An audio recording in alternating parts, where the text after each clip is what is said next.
We are celebrating Women's History Month. We're finishing out the month of March with some awesome female webinar presenters. And today I'm excited to welcome Dr. Robin Sargent. She's the founder of IDLE Courses. She's going to be talking about navigating the transition from corporate to freelance in instructional design.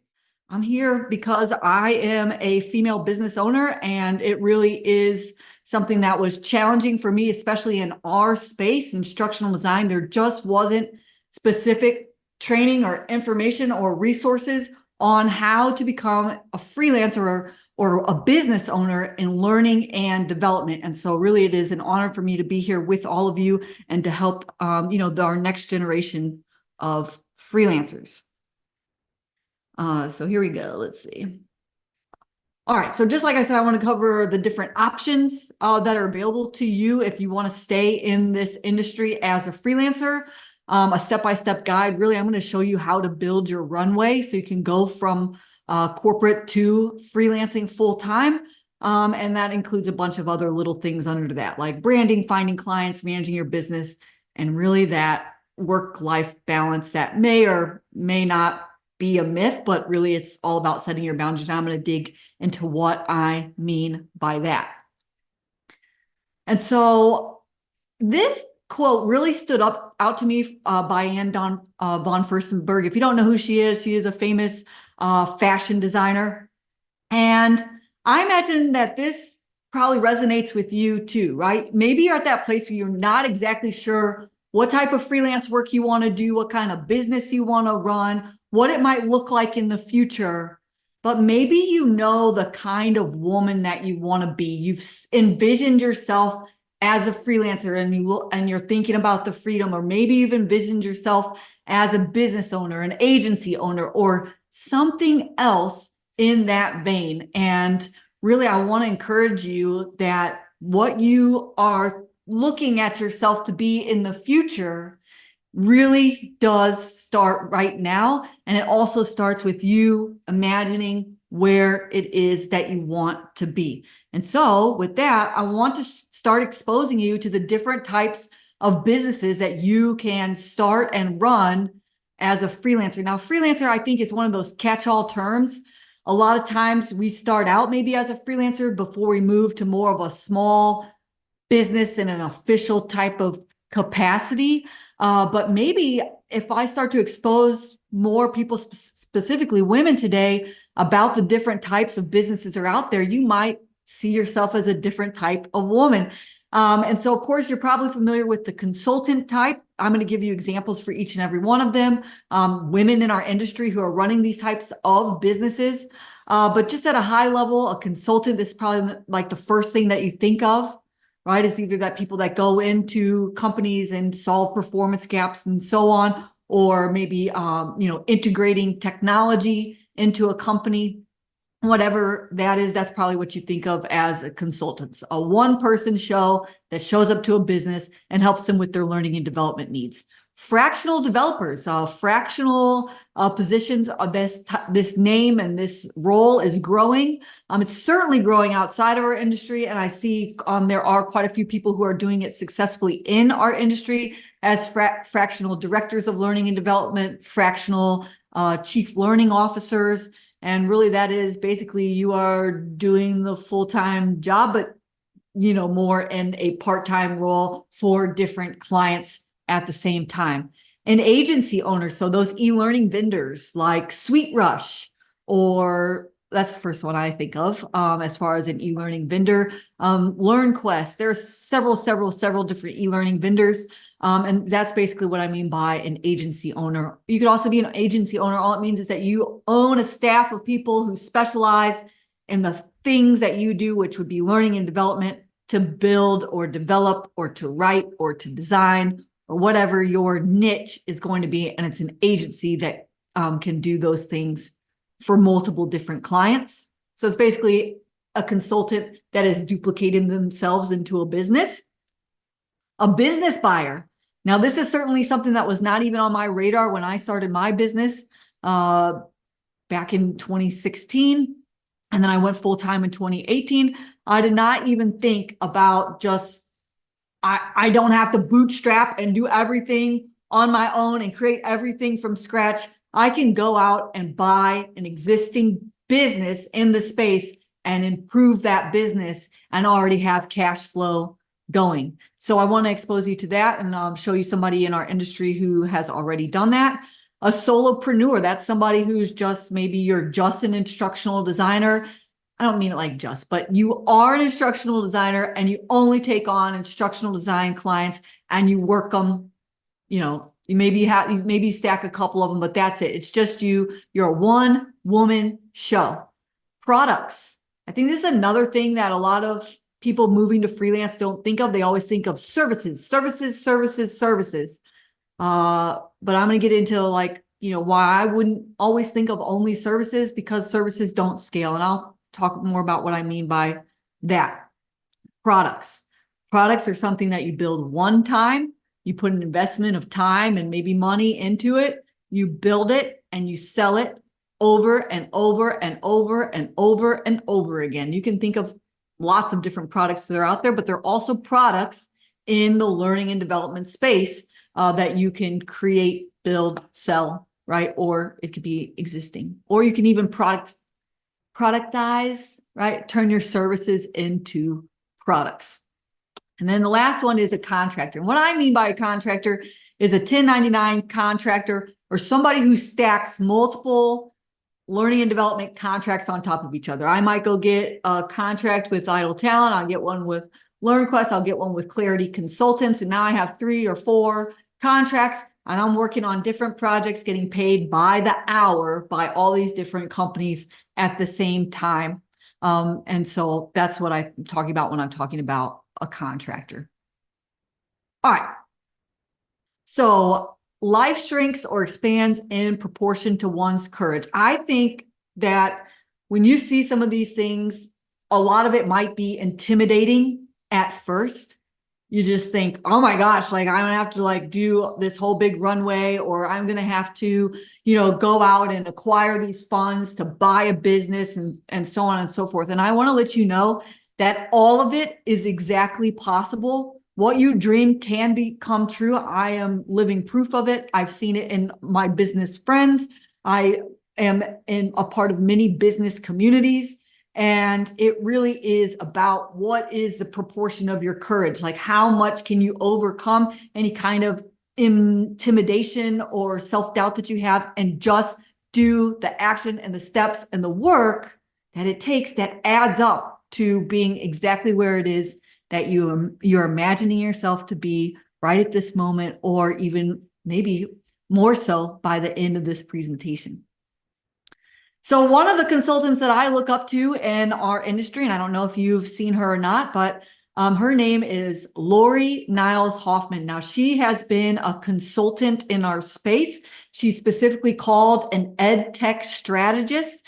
She goes into companies and she specifically, assesses and analyzes their business and helps them, make recommendations and implement educational technology into their business, for their learning and development department. And she is a wonderful person to follow on LinkedIn, but mostly for us and this purposes, she is a woman who has made it, who has been in business since, I think I saw her do a post that she's been full-time in this space at least since 2017, being a consultant, and she has made more as a consultant than she ever did as a full-time employee, right? And she had director level jobs and so on as a full-time employee, but then she went out and became her own consultant. There are lots of different ways that you can be a consultant in our industry. It doesn't just have to be ed tech.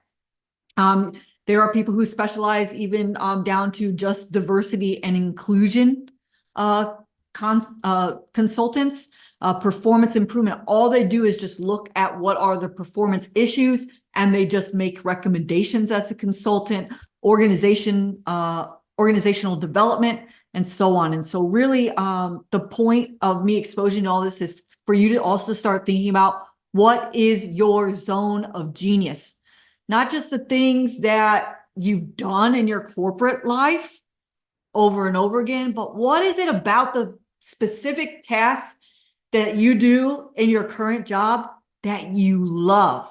Because when you are running a business, and specifically, you are running a business where you are doing the service and you are doing the work, you got to find the passion. You got to be your own internal motivation, because you have to bring yourself to show up every single day, and there's no boss looking over your shoulder.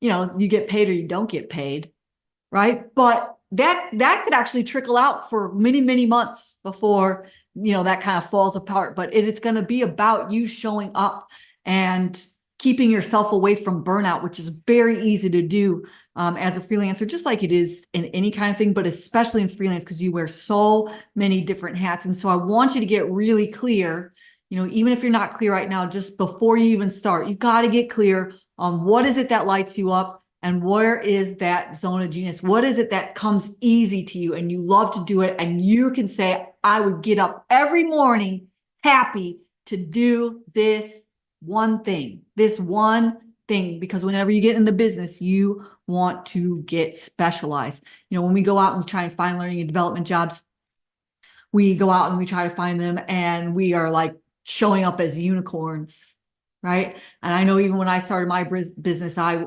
wanted to show up as a unicorn. But now as a business owner, I see it from a very different perspective. And as a business owner who's developed over the years, when I look to hire somebody, I am looking for an expert in one particular thing. I hire specific copywriters. I hire people who are good at instructional design writing. I hire people that are only good at Beyond videos. I hire people that are only good at e-learning development. If they tell me they can do everything, I think, well, then they haven't figured out what they're actually good at. That's just the truth of it. So I actually asked Lori, I said, Lori, hey, I admire you in this space. What are the challenges that you have found from being a consultant? And then what are the rewards? And I just love what she says here, that it's being true to her ethics and her North Star, because there is so many opportunities for her to just take on projects and make revenue, that's actually her challenge, right? Is to be discerning about her values, what lights her up, her North Star, and then her reward, of course, is doing the creative work, right? And showing up to do that work every day. And so that's what I mean. This is just one example. I've got many other ones about how important it is for you to really start figuring out what it is that drives you and lights you up. Sarah Canistra. Now, she actually runs two organizations. She runs the Overnight Trainer, where she does career coaching for people in the learning and development space, like their resumes and so on. But she has transitioned a lot of her focus to being a fractional director of learning, or a fractional chief learning officer. And so that's another spot or another place that you can find yourself in, if this is really kind of the thing that you are looking to do. Now, just to be transparent, I also thought when I started that would be one of my offerings, was to go out to be a fractional director, because I ended my full-time career as a director of learning and development. And I loved the idea of, continuing to set up more learning and development departments.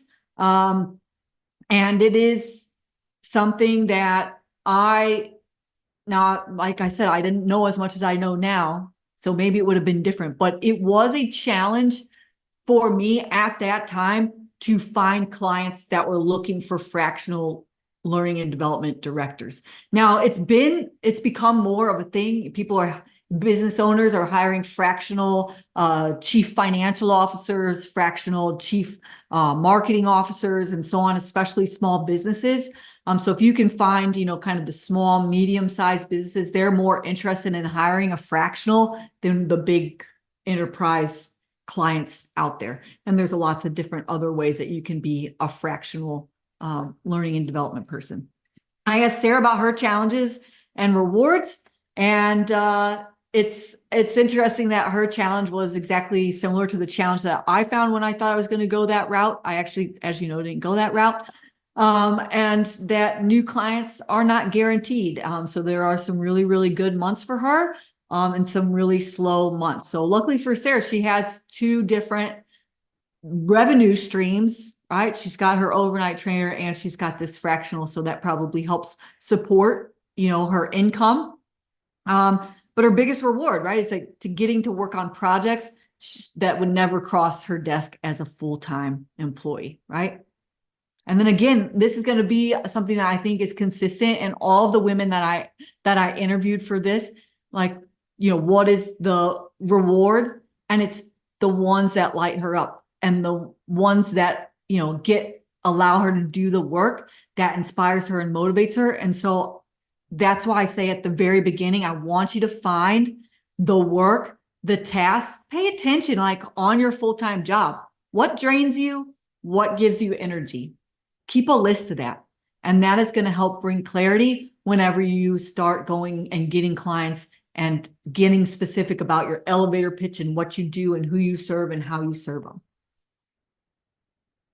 So in summary, I just want to share the benefits and the challenges with becoming an IDLE consultant. Now, if you guys aren't familiar with me and my terminology, I coined the term IDLE. It just stands for Instructional Design and Online Learning. And so it's my nickname for what it is that we do. So IDLE consultant. And so, of course, you're going to get all those benefits. You're going to get to be flexible and control your projects and all the different opportunities that you have. But you're going to have to reconcile the fact that, and, there's all these challenges, but the real challenge and the reason why when I got started full-time in my business, so I launched my business full-time in 2018, but I built up an entire runway for many years. I started freelancing on the side of my full-time job in 2012. And I did not go full-time until 2018. And then from the time I actually registered my business, which was in 2016, it took me a full 2 years to make my runway to go full-time, right? And to be financially secure and whatever. By the time I went full-time in my business, I knew that I not want to be an individual consultant. And I'll tell you why. Because I did quite a few interviews. I called up people that were consultants in and outside of our space. And I asked them the same thing: what's your challenges of being a consultant and what's your rewards? And the same challenge that kept coming up to me that I did not expect to hear and really got me thinking, and I want to share with you, is that if you get sick or you get hurt or you got to take care of somebody in your family, there's no sick pay, there's no paid time off, there's none of that. And as you build a career as a consultant and you stay just a singular consultant and you want to travel and all those kinds of things, yeah, you can save up for it. But if you're not working and doing the work yourself, you're not making revenue. You are literally trading time for dollars. Now, I know that there are different, techniques and whatever to change that business and to, try to build it into something else. But really, you're not a consultant anymore if you are having people under you and you're building an agency. That's a different thing. And so for me, I wanted to get into freelance for ultimate freedom. And I wanted to build a business that scales. And so for me, that was the biggest challenge of an IDLE consultant. But it is how I started out on the side. Right. So I just want to put that out there. I want to give you that information so that you make your decisions informed upfront instead of, putting 10, 15 years into being a consultant and not really thinking about, well, what if I'm not available to take on client work? How am I going to make my revenue? So pricing strategies. Now, I am not going to get into like how to price anything because you guys haven't even decided what type of freelancer you're going to be. But I want to show you that there are a bunch of different pricing strategies that you can use for each of the different types of businesses. I just want to expose them to you. So hourly rate. Now, a lot of times when you first start out, you're going to have to start out at an hourly rate. But if you're going to be a full-time business owner, your goal is to move away from hourly rate as quickly as possible, right? Because what's the point of a business if you are literally trading your time for dollars? You can go and do that in full-time corporate world, right? When you are a full-time business owner, you are your own marketing engine, your own sales engine, you are your own operations, your admin, right? Customer relations, and you got to do the work. right? And then if you're doing hourly, you're only getting paid for the work that you actually do and the time that you track. Sisters, that does not scale. That is going to burn you out very quickly unless you have a low-key lifestyle. And I'm an ambitious person. I don't know if you can tell that about me, but I'll tell you that I am. And so if you're an ambitious person, hourly rates, you're going to outgrow them. And you can outgrow the market. You'll be like, well, I'll just charge more for my hourly rate. Well, you could outprice yourself in the market. And you have to get pretty high to outprice yourself, especially if you're really good at one specific thing and you're kind of one of the only people that do that thing, right? Then you can kind of set them to the limit, but at some point you will outgrow hourly rates. So you'll start at hourly rates, and I encourage everyone to start there. That's where I started or whatever, but at some point you want to move into another pricing strategy, like a project-based fee, a retainer, value-based pricing. Gosh, I got to be honest about value-based pricing. You can go Google it or whatever, and everybody says like this is the way to do it. I have not found a way to do it in our industry where clients aren't like, yeah, right. And so, and even as somebody who hires people to do lots of different things for my business, if somebody brought to me value-based pricing, I would say, yeah, right. So it's in there because it's a strategy. People try to sell you on it. I think it works for things like logo designers. I'm not necessarily sure that it works for learning and development. If you find out differently, make sure to message me on LinkedIn. I want to know your story. Performance-based pricing, it's very similar to value-based pricing, except for it's like, if I get you X results, then, you pay me X% of whatever those results are worth to you. Daily rates. Now, I tried this for a hot minute, and that was actually pretty fun. So like if you're an e-learning developer as a consultant, like that's what you do, then you could probably do a daily rate where you say like, it's $1,000 and I will build you 2 Rise courses or whatever. I don't know. I'm just making stuff up. And then of course, license and subscription fees. And of course, the only way you were going to do that is if you are a consultant that has products to license to your clients. Okay, a learning and development agency. Dr. Nicole Papiano is one of the agency owners that I think of that's a female in our space. She owns Your Instructional Designer, and she has a team that builds social learning networks for companies, right? And that agency, I've seen her develop her agency over the years. We've been good friends for a very long time. And, she used to, build e-learning, and she would do whatever basically came in her door that could meet her project pricing. And now she solely focuses as an agency on social learning networks. But there's a lot of different ways that you could be an agency. Like I've already mentioned before, like SweetRush, Your Instructional Designer is an agency, and lots of other agencies are. Allencom is an agency. It's an e-learning development agency. And ELM, right? eLearning Mind is another agency. Just I'm throwing out examples for you. And basically it's just like you would think of, right? It's a house that holds basically a learning and development department for companies so that they can come to them, ship them their projects, and they will have a whole team that will take care of it in the agency and deliver it. And so that could be lots of things, creating the assessments and evaluations, doing change management projects, corporate coaching agencies, e-learning development, and so on. I asked Dr. Nicole, what's your biggest challenge? And what's interesting about her is because it's not just her alone. Her biggest challenge is, of course, it's not about her own paycheck anymore. It's about being able to feed her team, right? And that the responsibility of having all those people under your umbrella. You are now the employer, right? You are now responsible for bringing in the clients, closing it, bringing in the revenue to not only pay yourself, but to pay your employees and make a profit, right? And so that's her biggest challenge. But again, when I asked her, well, what's your rewards? It's the people, it's the people that she gets to work with. And then of course, to spread her bigger vision, which is the thing that lights her up. And that is to make learning that matters. So in summary, I've done this for you. What are the benefits and challenges of an agency? Now, benefits, right? All kinds of opportunities. You get to work on projects.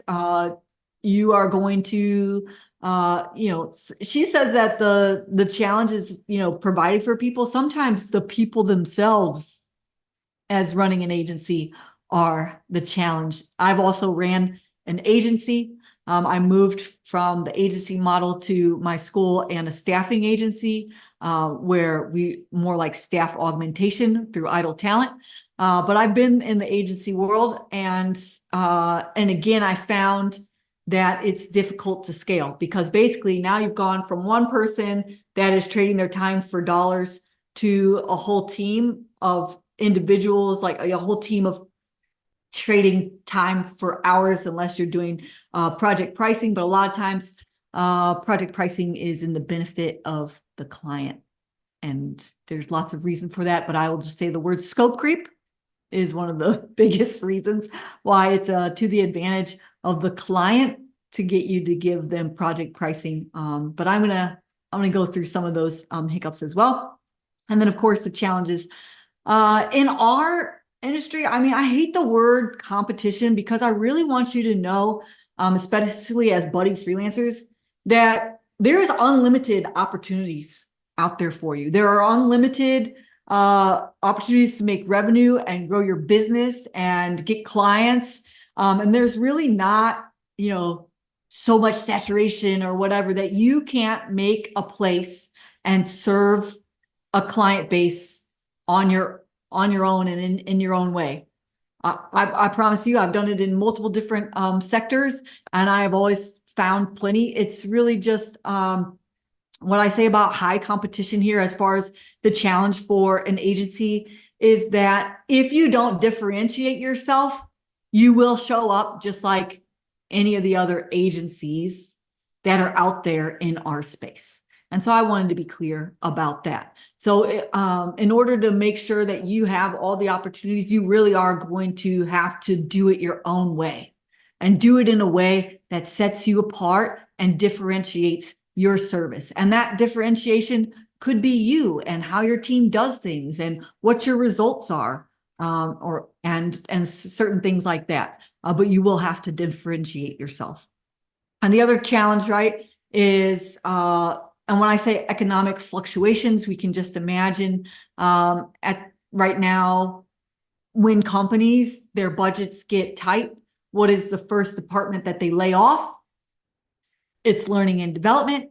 And so in some of those times, I know during 2020, I had gotten out of the agency game, but for example, my friend Nicole, she was still in that game, and she was finding, a lot of her clients were putting their contracts and their projects on pause, right? And so there is the possibility that there are fluctuations when you are running an agency. All right, again, you can do hourly or daily rates. Agencies, if they're going to do that, I mean, you are going to charge a premium on your hourly rates. And then the same kind of thing. The only other, I think the other thing that's different in pricing strategies for agencies is that you can do package pricing. You'll get this, and this for a set fee, or you can do a pay per use. And so that could be like, we'll build you a course, but however many users are going to use it, you got to pay per user.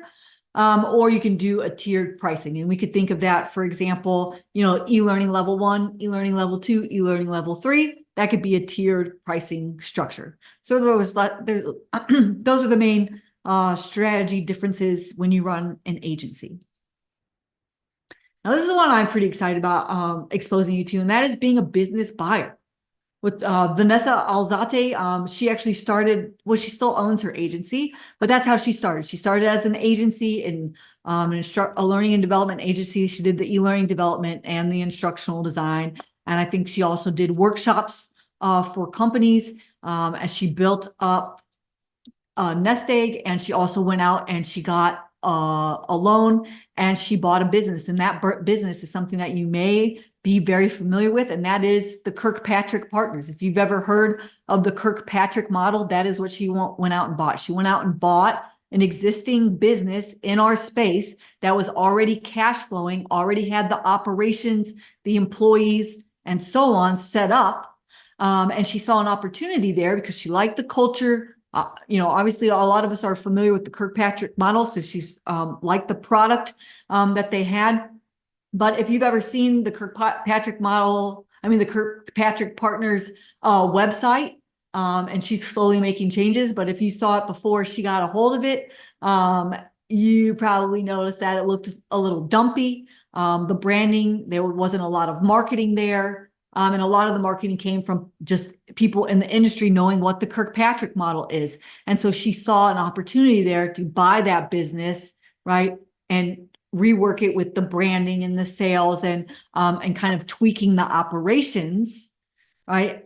And it's in the learning and development space. And this is absolutely something that you should consider doing as well, where you don't have to start from scratch. There are multiple different opportunities out there to go and get business funding. And there's lots of different businesses out there and ways to buy these businesses where you don't have to start from scratch and you can already start cash flowing from day one. An e-learning vendor, a coaching firm, content libraries, even conference organizers, a tech product. For example, ELB acquired Lectora, right? So that's a tech product that they bought. That's a business buy. A continuing education provider. And so there's a bunch of biz buy websites out there, and maybe you narrow it down to the education space and just start looking around to see what's already out there that's already been established that people are already willing to pay for. And maybe there's an opportunity because all they need from you is some branding, some cleanup, maybe raise some prices and do some better marketing, and you improve that business. There's a lady out there, I think her name is Cody Sanchez, and she is wonderful. All she talks about is buying boring businesses to build your wealth. She's actually, I think, what inspired Vanessa as well. You can find her on TikTok, you can find her on YouTube, you can find her on LinkedIn, and she goes through exactly how to buy a business. And she's a woman as well. And so just another opportunity for you to think about. And so she said that her biggest benefit is being able to invest in organizations that matter to her, right?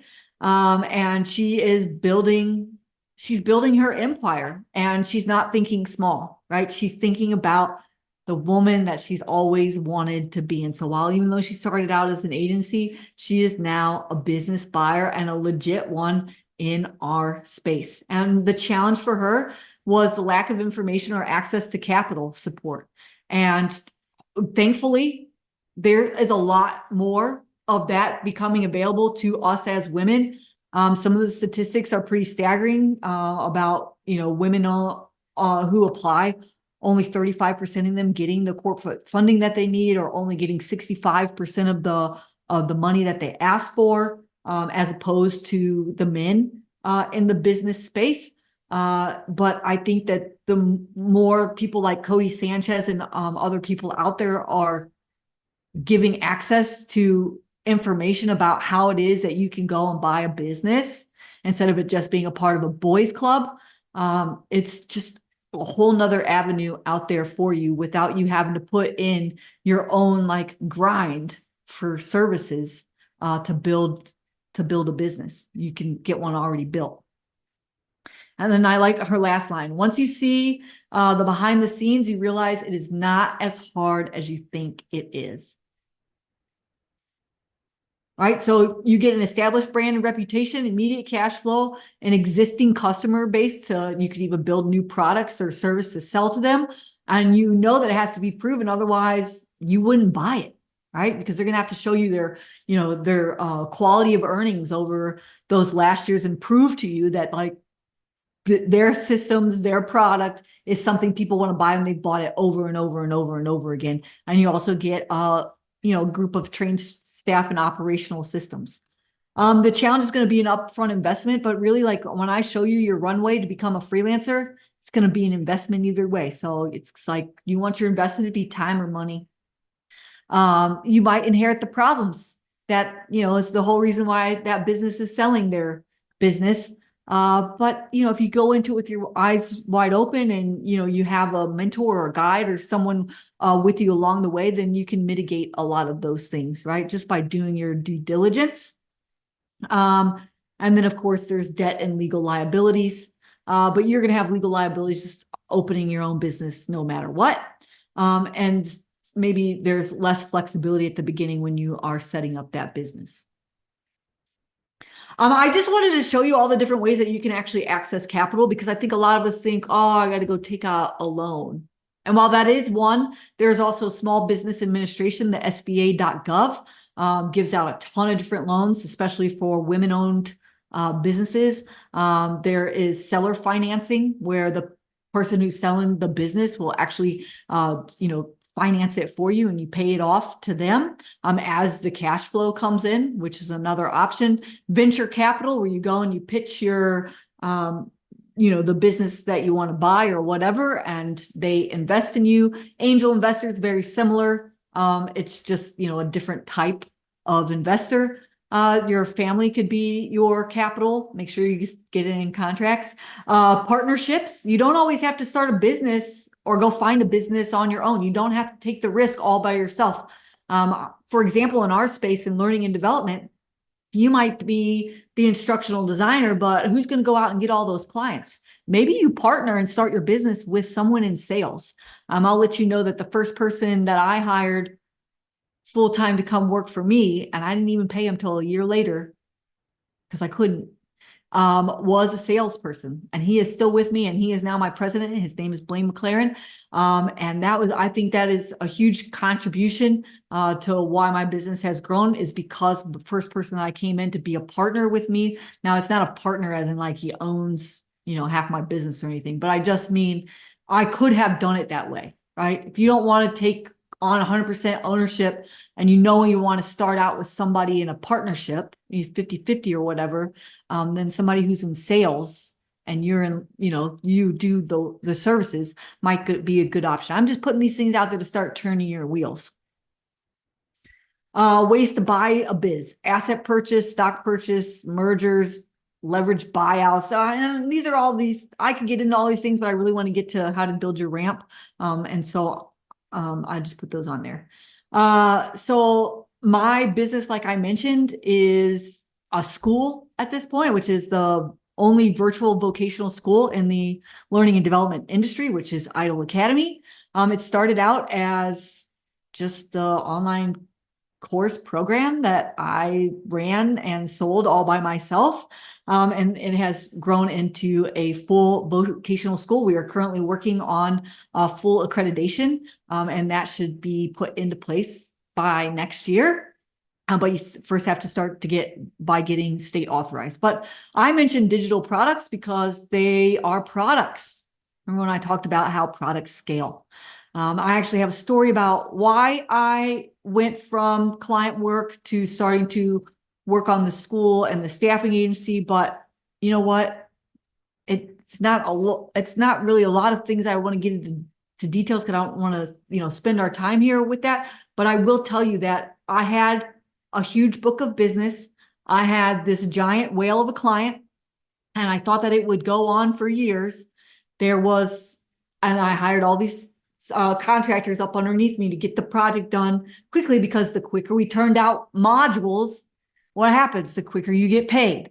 And so, I did too good of a job, and I ran out of that client pretty quickly within that first year of going full time. And I had a couple of smaller clients on the side, and I was like, oh my gosh, I now have to get rid of all of these freelancers, and I have to take this last 10 grand from this client, and I have got to build up a whole nother ramp of clients. And I said to myself, I'm never going to do this again. I'm going to build something that is a product that I can sell over and over and over and over again. And so that is part of how I got into digital products. Now, there are lots of different digital products that you can get into in our space.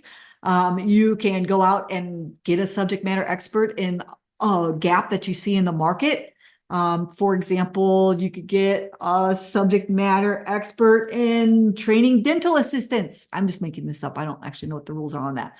But you could get a subject matter expert on training digital assistants. You now create a course product on dental assistant training or whatever it is. Just make sure you go do your market research. My first one that I did was actually a failed product. I thought, oh, it'd be so smart. All these veterinarians, they have a lack of training for their veterinarian assistants. Well, what I did was I built this entire training program. It's awesome and never sold. You know why? Because I went in, started trying to sell it. And that's actually when I found out my market research that these veterinarians are broke. They are broke as a joke. Their wife is running their books. I took out all these loans to start their vet practice, and everything just costs gobs of money, as you know, if you've ever had to take your pet to a vet. But they don't actually make any real profits because they're paying off all these loans that they took out to have a brick and mortar type of building. A lot of them are not very good with their money. They don't see the value in training their veterinary assistants this way. And when they're like, well, we'll just hand them a training manual and have them follow us around. So I had this product and could never sell it. So that's why I say do your market research. But digital products, when you actually find a real gap and you do your market research, can be another way where you can use your learning and development skills to start your business. Also ebooks, webinars, templates, and it can be in any subject. As you guys know, you do not have to be necessarily the expert in a subject in order to create training or course products for that subject. That's another option. I've even seen people come out of, I run the eLearning Freelancer Bootcamp, come out of that program, and their job or their business is serving other subject matter experts that want to build digital products, right? And that's what they do, is they build digital products for other people. But of course, in this instance, I'm talking about building them for yourself. Now, I always share with you that the biggest challenge that I did not expect when I started the digital product, which is now it's school, so it's a little bit different, but pretty similar, right? In the scheme of things, is that while I thought that I was going to teach and build and serve my students and like that was going to be the focus of my business, turns out I actually had to build a nonstop marketing machine. And any type of course product or digital product that you want to put out there in cyberspace or whatever, you will have to create marketing machines. And that's what it is. You think, oh, I'm just going to be a course creator. You're not a course creator. Doesn't matter if you build like the best, most fabulous course or ebook or download guide or toolkit or whatever it is. If you are not constantly marketing that thing and getting it in front of people, then nobody buys it, right? Because the internet is a very noisy place. So that's my challenge. And that's what I want to be direct with you about. But of course, when you can build that marketing engine and you have built a product that gets people real transformation, for me, that's the Idol Academy. I mean, to know that I am a part of developing the next generation of creative learning designers, gosh, that's my light up. That's my passion. That is the thing that gets me to wake up every day and come and run my business and do whatever it takes. Go to the conferences, speak on the webinars, post on the LinkedIn, you know what I mean? All those kinds of things. That's what makes it worth it, is to be a part of that. All right. Where am I on time? Oh my gosh. Okay, last one. Solopreneur, Christy Tucker. She's a good example of this. Kind of like a consultant, but it's more like you niche down and you just do the work for them, right? Consultants usually going and making recommendations and things like that. And a solopreneur I see as the person that's providing the services. I didn't get a chance to get a quote from Christy, but I know just as being one of those solopreneurs at one time in my life that that these are the benefits and challenges that you will face. I'm skipping because I'm like running out of time and I want to get to your runway. And that is an independent contract. You can also stack contracts, right? So Mallory Pickert, she is an Idle Talent. She has been an Idle Talent for 2 years. She went through the Idle Academy to become a corporate instructional designer, and she started working on contracts for Idle Talent. And she has continued to work on contracts and make 6 figures just through Idle Talent contracts. And we actually have another person like that, Amanda McCroskey, and that is what they do. They just stack contracts. And so she loves it. She likes that she knows that she can just pick up an extra contract anytime she wants extra cash.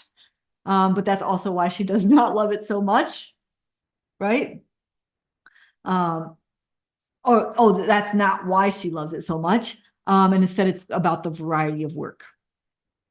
And the biggest challenge for her is setting her own schedule, right? Because that is certainly part of what we're going to do. And Amanda McCroskey is another example. She was a founding member in the Idle Academy.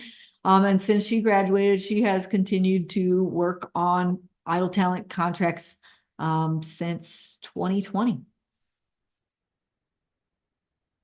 And so, of course, with this, you get all the autonomy in the world. You get a variety. You can stack your contracts. You can reduce your contracts. You can, do a big run of them and save a bunch of cash, take a month off. You can work from anywhere. I know quite a few of the contract freelancers that work around the world, but because they're, U.S. citizens or whatever, they are still getting, U.S. based corporate 1099 contracts.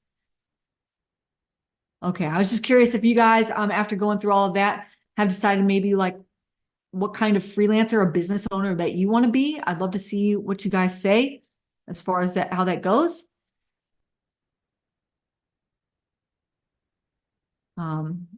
And so I know that I'm running out of time, but I really want to show you about building the ramp and making the transition. The first thing, of course, is that you have to get motivated. This really is an all or nothing endeavor, because if you don't make it, you're not eating, you're not paying your bills, and you may have to go back to corporate. And that's no shame in that, but why not just get motivated and really do the things that are necessary to make sure that this is what you want to do before you go in. I'll let you know that for me, once I became a business owner full time, even when, things went crazy, I finished that client's work too soon. I saw the money that was about to run out. I was going to do everything within my power to make sure that I made it, because I was never going to go back to the corporate 9 to 5. Now that is me. And if you want to become a business owner, I want you to feel the same way, right? Because it's going to get hard. There's going to be challenges. There's going to be bumps in the road and all that kind of stuff. But you have to be committed to saying, I will never go back and I will figure it out. Because everything is figure outable. And if you have that determination, you really can figure it out. All right. And you have to get yourself on the no train. When you start out and you're new in the freelancing world, it becomes very tempting to just say yes to everything because you feel desperate.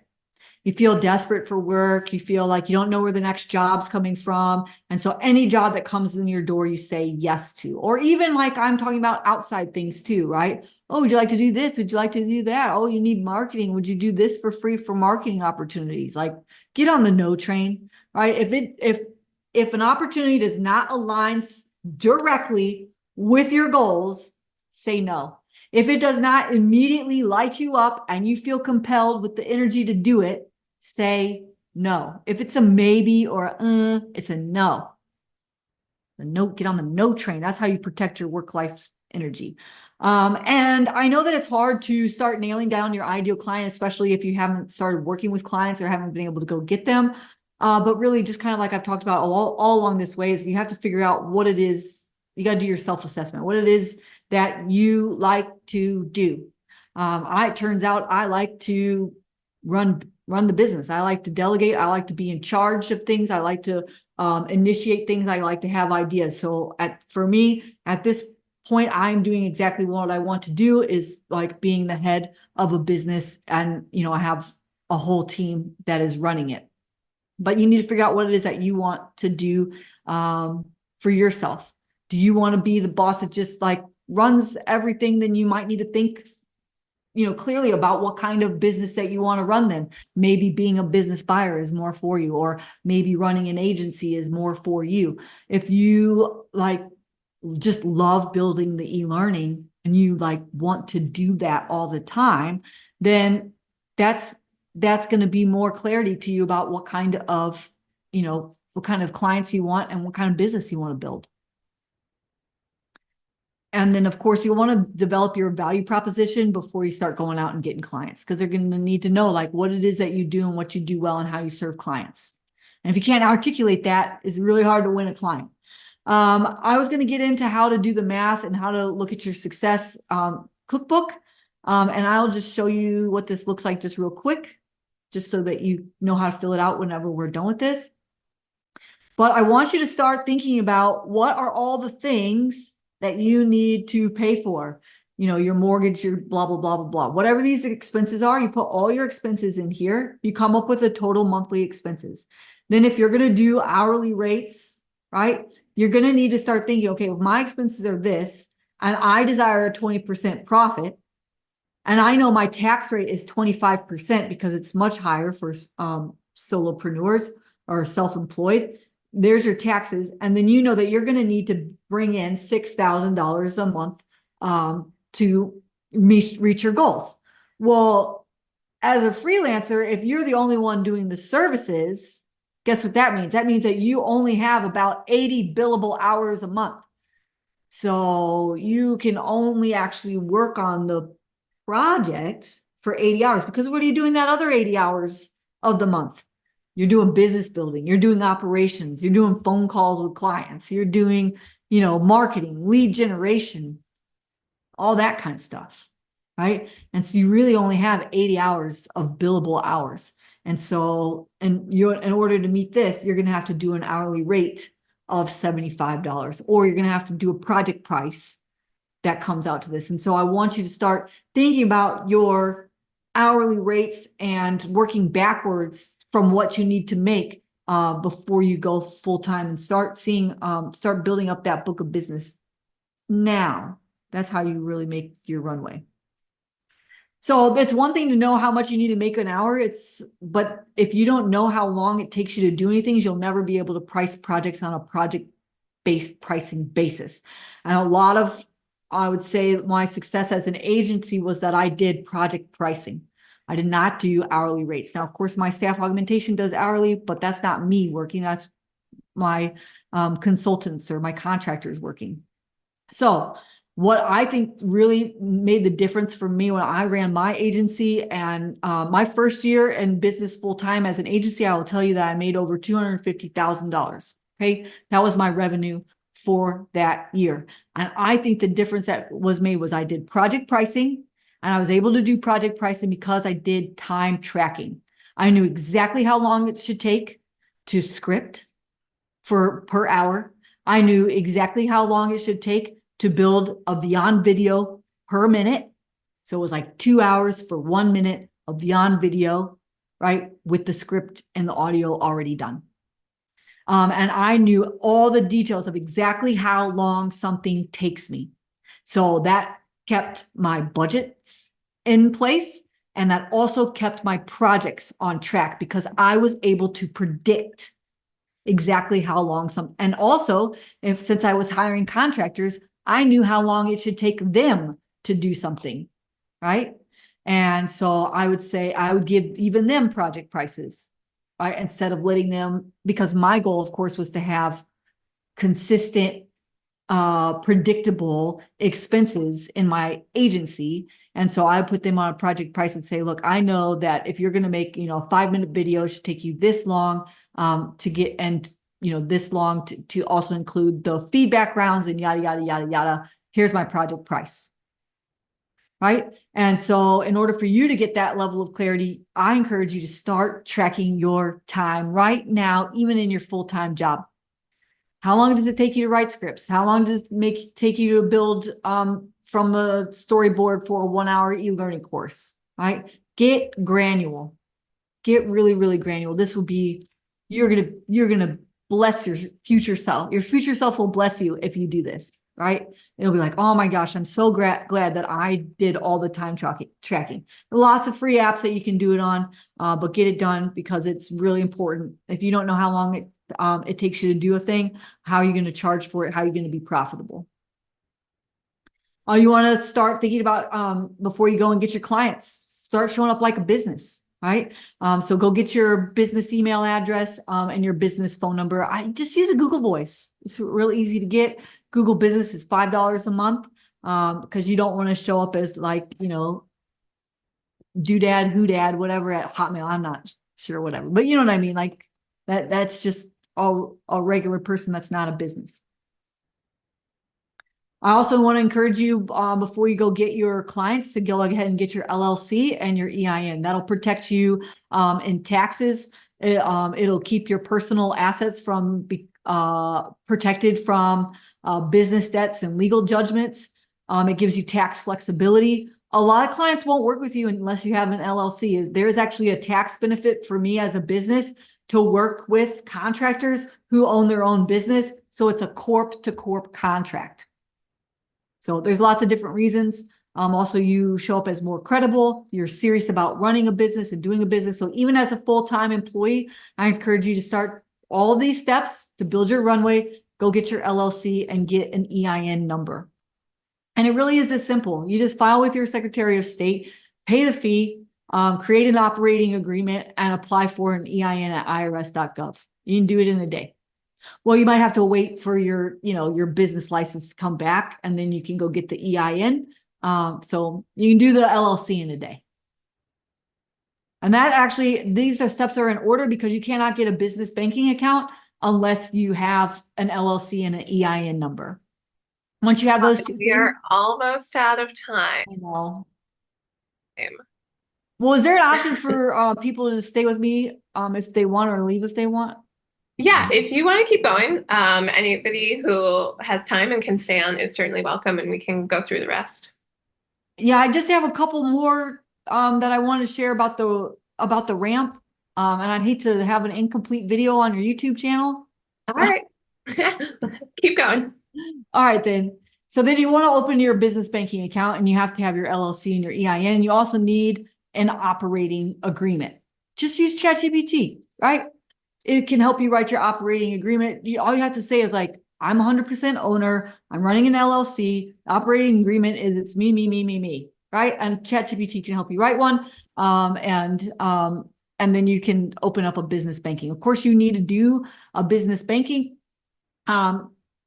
because once you get your client, you need to start putting all your income and all your business expenses needs to come out of one account. Do not mix your personal and your business money, right? These two shall not mix. Don't mix these two and start that habit right now of creating a business checking account. I did it from the very beginning, even when I was a freelancer on the side. It'll also make it easier for your taxes. It'll make it easier for managing your operating expenses and all that other kind of stuff. You can also, you want to be strategic in, going and getting your LLC, because if you know that you are going to go get a loan or go invest some investment costs, right? Maybe you have to go buy a laptop or get business cards or all the different things that you might do to put into getting a business. You actually can get a startup cost deduction. So you can, like, say you spend $5,000, you can get a $5,000 write-off on that year's taxes as a new business. If you get, say you spend $50,000, I don't know. Say you spend $50,000 to start your business this year and you file as an LLC.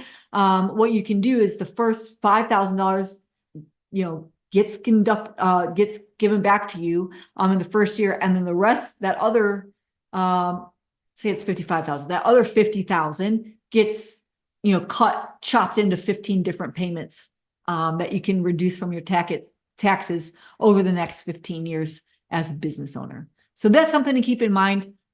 Maybe you kind of make sure everything, maybe make sure all your ducks are in a row before you start the LLC officially. Website and identity. I mean, it just all depends. I'm going to give you these slides so you can go and look at the different types of websites that these people have based on the type of business that they're running.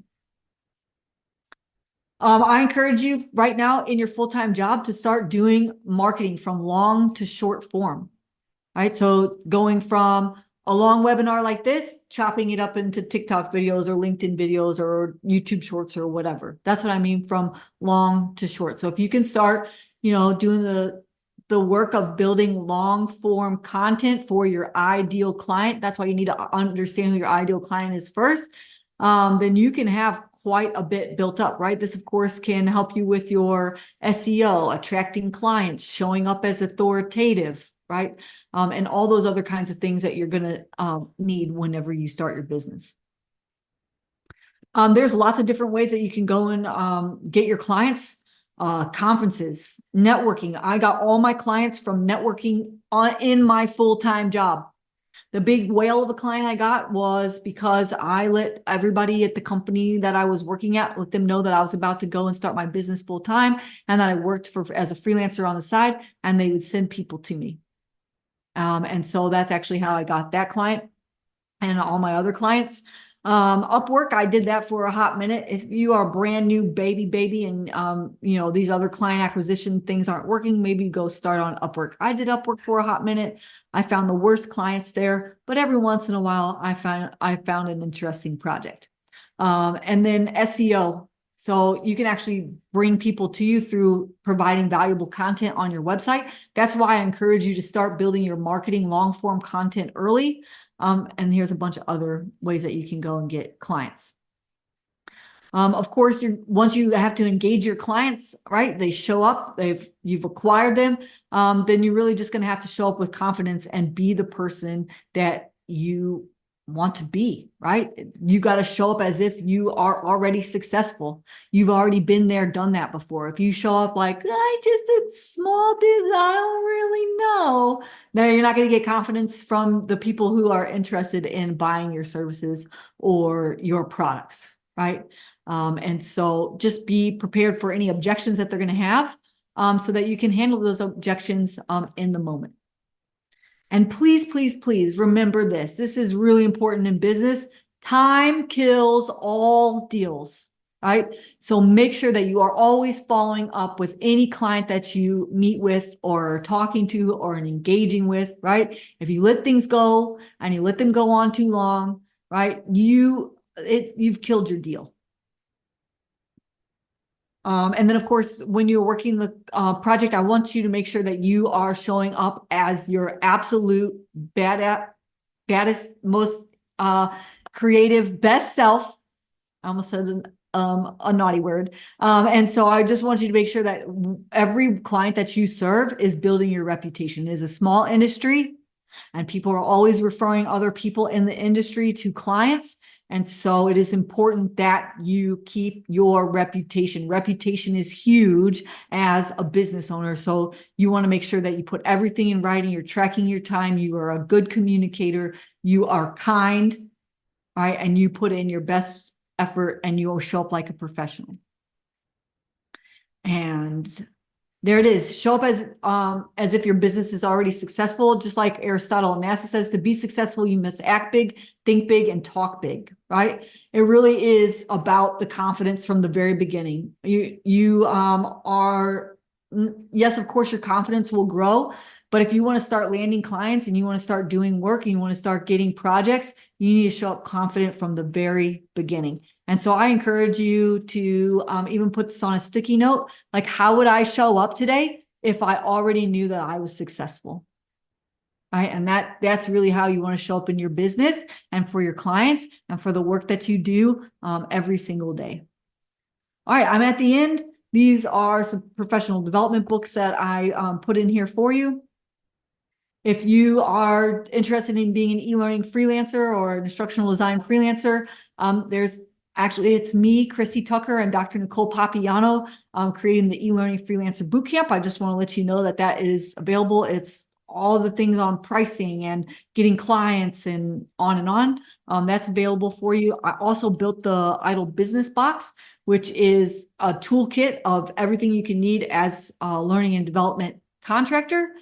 You can get my slides right here. Also, I know that Stephanie has the link to my slides because I really had to run through these and I had to basically machine gun you with information. And if you guys like to follow me on LinkedIn, you can also scan this code here. All right, I did it. How many minutes did I go over? You did it. And we're That? not. Like 7. Congratulations. Oh yeah. All right. So as Robin said, I did post the link to her slides there in the chat. We had a couple of questions. We'll just try to do them really quickly. Um, do you ever hire out-of-country consultants to do specific things? Who are we talking about? Like Idle Talent? I think Idle Talent, yes. Yeah, of course. So the only thing, the thing about Idle Talent is that I only hire graduates from Idle Academy because I can verify and validate their skills. And I can do that for my Fortune 500 clients. And so that's why those clients hire Idle Talent. And that's why I only hire Idle Academy graduates. So yes, I absolutely hire people out of the country for Idle Talent, but I only hire graduates to be contractors. Got it. And then there was a question about startup costs. It seems prohibitive to have to buy their own equipment, licenses for software, etc. I think you touched on this a little bit, talking about the different types of loans and things, but do you have any more recommendations for that? I would recommend that if you know that you're going to have to buy the software and you're going to do the service yourself, then you're going to want to start servicing clients on the side right now. And you want to get that business checking account and you want to build savings. I had a little over 10 grand in a bank account when I went full time. Maybe I should have had more than that in that account, but that was enough for me because I was already making, reliable revenue from the clients I had on the side. So I encourage you to start saving now. Like I said, it took me 2 years to go full-time freelance. All right. I think those are all the questions. That was it. Yeah. But definitely, if anyone has more questions that they think of after this, connect with Robin on LinkedIn and check out Idle Courses. And I will be sending the recording out with the links as well to the slides in case you missed them in the chat.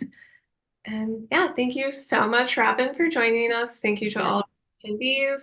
Hopefully everyone has a great rest of your day. We'll see you all in another webinar soon. Wonderful. Thank you. And if you guys have any questions, feel free to reach out to me. I'm absolutely here and available to continue supporting women in business.